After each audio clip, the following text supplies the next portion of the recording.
மீனராசிக்காரங்களுக்கு அதிர்ஷ்டம் தரக்கூடிய கோவில்கள் விஷயங்களை நம்ம பார்ப்போங்க. மீனராசியை பொறுத்த வரைக்குங்க உங்களுக்கு அதிர்ஷ்டம் தரக்கூடிய 5ஆம் இடமா வந்து பார்த்தீங்கன்னா கடகம் வருதுங்க.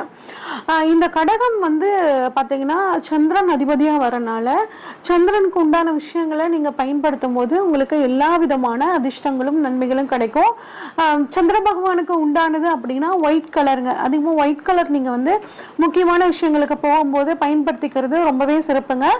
அது மட்டும் இல்லாமல் சந்திரனுக்கு உண்டானது ஈயம் அப்படின்னு சொல்லுவோம், ஈயப்பாத்திரம் சொல்லுவோம் இல்லைங்க. ஈயப்பாத்திரம் பயன்படுத்துறது நல்லதுங்க. சந்திரனுக்கு உண்டான நவரத்னம் அப்படின்னு பார்த்தா முத்துங்க.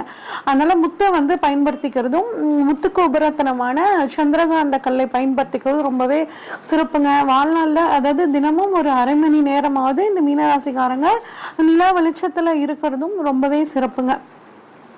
இந்த மீனராசிக்கு அதிர்ஷ்டம் தரக்கூடிய கோவில் அப்படின்னா கடகத்துக்கு உண்டான